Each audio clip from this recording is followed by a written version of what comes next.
اعوذ باللہ من الشیطان الرجیم بسم اللہ الرحمن الرحیم الحمد للہ رب العالمین والعاقبۃ للمتقین والجنۃ للموحدین والنار للعاصین والصلاة والسلام علی الامی القرشی الہاشمی المکی المدنی الابتحی وآلہ الطیبین الطاہرین المعصومین المظلومین ولعنۃ اللہ علی اعدائہم اجمعین من الآن الی قیام یوم الدین. اما بعد، قال رسول اللہ صلی اللہ علیہ وآلہ وسلم وهو شهر اوله رحمة واوسطه مغفرة واخره اجابہ والعتق من النار. ناظرین، آپ سب کو میری طرف سے ماہ رمضان المبارک، ماہ صیام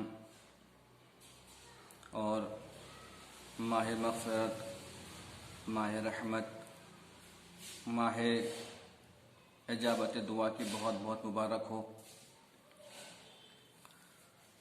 جیسا کہ آپ سب اس بات کا علم رکھتے ہیں کہ ماہ رمضان المبارک ایک ایسا مہینہ ہے کہ جس مہینے میں پروردگار عالم نے اپنے بندوں کے لیے خاص انتظامات کیے ہیں. جو انتظامات اللہ نے ماہ رمضان میں کیے ہیں وہ کسی اور مہینے میں نہیں کیے ہیں. سب سے بڑی بات تو یہی ہے کہ جیسا آپ حضرات جانتے بھی ہیں کہ ماہ رمضان میں پروردگار عالم نے اپنے بندوں کو اپنا مہمان بنایا ہے.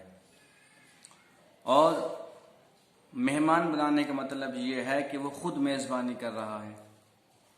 تو سوچئے کہ جب ہمارے گھر پر کوئی مہمان آتا ہے تو ہم اس کے لیے کتنا انتظام کرتے ہیں، اس کا کتنا خیال رکھتے ہیں. تو جب ہم خطا کار ہو کر، گنہگار ہو کر اپنے مہمان کا بہت اچھے سے خیال رکھتے ہیں، اس کے لیے اچھا انتظام کرتے ہیں، تو سوچئے پروردگار عالم جو خالق کائنات ہے، ہر شے کا پیدا کرنے والا ہے، وہ اپنے مہمان کا کس انداز سے اور کتنی اہمیت و عظمت کے ساتھ انتظامات کرے گا کہ میرا مہمان اس مہینے میں مجھ سے دعائیں کر رہا ہے، مجھ سے التجا کر رہا ہے، اپنے گناہوں کی توبہ کر رہا ہے. تو یہ کیسے ممکن ہے کہ ایک مہمان اپنے میزبان سے کسی بات کی فرمائش کرے اور میزبان اس کی فرمائش کو نکار دے؟ تو لہٰذا یہ مہینہ بہت ہی بابرکت مہینہ ہے، بہاروں کا مہینہ ہے، عظمت کا مہینہ ہے، استغفار توبہ کا مہینہ ہے. جیسا کہ ارشاد ہو رہا ہے، میں نے ابھی آپ کے سامنے حدیث مبارکہ کی تلاوت کی، اس میں ارشاد ہو رہا ہے کہ وَهُوَ شَهْرٌ أَوَّلُهُ رَحْمَةٌ، یعنی رمضان وہ مہینہ ہے کہ جس کا ابتدائی حصہ رحمت کا ہے. وَأَوْسَطُهُ مَغْفِرَةٌ، اور اس کا اوسطی حصہ جو ہے، درمیانی حصہ جو ہے، وہ اس کا استغفار و مغفرت کا ہے. وآخرہ الاجابہ، اور اس کا جو آخری حصہ ہے وہ اجابت کا حصہ ہے، دعاؤں کے قبول ہونے کا حصہ ہے. والعتق من النار، اور گناہوں سے، یعنی جو ہم نے گناہ کیے ہیں، جو اس کے گناہوں کے عوض میں پروردگار عالم انسان کو جہنم دیتا ہے، اس جہنم سے بچنے کا طریقہ ہے. یعنی اس جہنم سے انسان کو یہ ماہ رمضان بچاتا ہے. یعنی آپ غور کیجئے کہ پروردگار عالم نے بقول پیغمبر کی زبانی اس مہینے کو 3 عشروں میں تقسیم کیا ہے. پہلا عشرہ جو ہے وہ رحمت کا عشرہ ہے، عشرہ ثانی جو ہے وہ مغفرت کا عشرہ ہے، اور جو عشرہ ثالث ہے وہ استجابت کا عشرہ ہے. اور اسی میں ہم جہنم سے بچتے ہیں. پروردگار عالم اپنے بندوں کو اس مہینے میں جہنم سے بچاتا ہے. والعتق من النار. لہذا ہم اگر گناہوں کے مرتکب ہیں، گناہوں میں ملوث ہیں، تو ہمیں اتنا اچھا موقع ماہ رمضان میں ملا ہے کہ ہم اپنے آپ کو جہنم سے رہا کر سکتے ہیں. والعتق من النار، یعنی جہنم سے رہائی ہے، جہنم سے بچ سکتے ہیں ہم لوگ چاہیں تو. لیکن اگر ہم یہ ٹھان کے بیٹھیں کہ ہمیں پروردگار عالم، ائمہ اطہار اور اہل بیت علیہ السلام یا نبی کی کسی بات پہ عمل نہیں کرنا ہے، تو اس کا ذمہ دار خدا نہیں ہے. اس کا ذمہ دار، اس بات کے ذمہ دار ہم خود ہیں کہ ہمیں جہنم میں لے جایا جائے، یا ہمیں جہنم کی طرف سفر پہ تیار کیا جائے. کیوں؟ کیونکہ ہم نے اہل بیت علیہ السلام کی باتوں کو، خداوند متعال کے فرامین کو نہیں پڑھا، ان پہ عمل نہیں کیا، نہیں سمجھا. تو لہٰذا ہم جو آپ کے سامنے بات کر رہے ہیں، ماہ رمضان بہت ہی عظیم مہینہ ہے، برکت کا مہینہ ہے. تو لہٰذا بقول پیغمبر نے فرمایا کہ اس مہینے کو، رمضان کے مہینے کو 3 حصوں میں تقسیم کیا گیا، جس کا پہلا حصہ رحمت کا ہے، دوسرا حصہ مغفرت کا ہے، تیسرا حصہ اجابت کا ہے. اور اسی مہینے میں پروردگار عالم نے اپنے بندوں کو جہنم سے رہائی دی ہے. آگے ارشاد ہوتا ہے، پیغمبر فرماتے ہیں کہ انا ابواب السماء تفتح فی اولہ لیلۃ من شہر رمضان، یعنی پروردگار عالم نے رمضان کی پہلی رات میں، اس ماہ رمضان کی پہلی رات میں آسمان کے دروازے کھول دیے ہیں. ان ابواب السماء، بے شک آسمان کے دروازے، تو فتح ہو فی اول لیلۃ من شہر رمضان، یعنی اول لیل میں ہی ماہ رمضان کے پروردگار عالم نے آسمان کے دروازے کھول دیے ہیں. اور آگے ارشاد ہوتا ہے کہ ولا تغلق الی آخر لیلۃ منہ، اور اس ماہ رمضان کی آخری رات تک پروردگار عالم یا آسمان کے دروازے جو کھول دیے ہیں اس نے انہیں بند نہیں کرتا ہے. ولا تغلق، ان کو بند نہیں کرتا ہے. فی آخر لیلۃ منہ، یعنی ماہ رمضان کی آخری رات تک پروردگار عالم ان آسمانی بابوں کو، دروازوں کو بند نہیں کرتا ہے. لہٰذا ہم غور کریں کہ کتنا ہم پہ مہربان ہے پروردگار، وہ ہم سے کتنا لگاؤ رکھتا ہے کہ ہماری خاطر اس ماہ رمضان میں اس نے کیا کیا انتظام کیا ہے.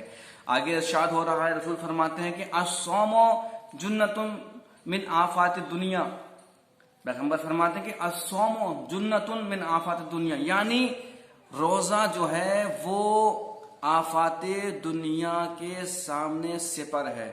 یعنی روزہ ہمارے لیے ویسے ہی ہے کہ جیسے میدان جنگ میں جب کوئی سپاہی جاتا ہے تو وہ سپر لے کے جاتا ہے تاکہ دشمن حملہ نہ کر سکے، وہ زخمی نہ ہو سکے، سپر سے اپنا بچاؤ کرے. یعنی گناہوں سے بچنے، آفات بلیات جو ہوتی ہیں، آفات و مشکلات جو ہوتے ہیں، جو دنیا کی مشکلات ہیں، جو بلا ہیں، دنیا کی پریشانیاں ہیں، ان سے بچنے کا سب سے آسان طریقہ کیا ہے کہ ہم روزہ رکھیں. الصوم جنۃ من آفات الدنیا، یعنی روزہ جنہ ہے، یعنی سپر ہے آفات دنیا سے بچنے کے لیے. اور آپ اپنے زندگی میں خود معائنہ کیجیے، جب آپ کا کوئی کام پورا نہ ہو رہا ہو، کوئی مشکلات میں ہوں آپ، یا کوئی مصیبت آپ پہ آنے والی ہے، آپ کو پریشانی ہو رہی ہے، تو آپ کا کوئی کام نہیں ہو رہا ہے، تو آپ خدا سے منت مانیے، خدا سے کہیے پروردگار عالم اگر ہمارا فلاں کام ہو جاتا ہے تو ہم 2 روزے رکھیں گے، 3 روزے رکھیں گے، 4 روزے رکھیں گے. کیوں؟ تاکہ ہمارا کام ہو جائے. یعنی منت بھی پوری ہو جاتی ہے، التجا بھی پوری ہو جاتی ہے ہماری اگر ہم روزے کو وسیلہ بنائیں. روزہ بہت بڑی چیز کا نام ہے، روزہ ہمارے لیے مشکلوں میں کام آنے والا ہے. ہمیں چاہیے کہ ہم روزے کے ذریعے بھی اپنی مشکلات دور کریں، اس لیے کہ پیغمبر کا قول ہے الصوم جنۃ من آفات الدنیا، یعنی روزہ سپر ہے آفات دنیا سے بچانے کے لیے.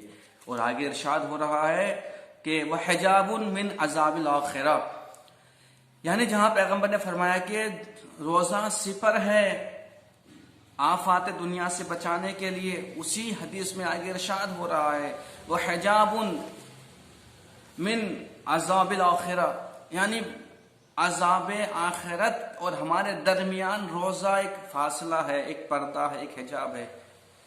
یعنی اگر ہم روزہ رکھتے ہیں پروردگار عالم کے حکموں کے تحت جیسے اس نے بتایا ہے، اگر ہم ویسے روزہ رکھتے ہیں تو عذاب آخرت سے ہم کو امان مل سکتی ہے، ہم پناہ میں رہ سکتے ہیں. کس کے ذریعے سے؟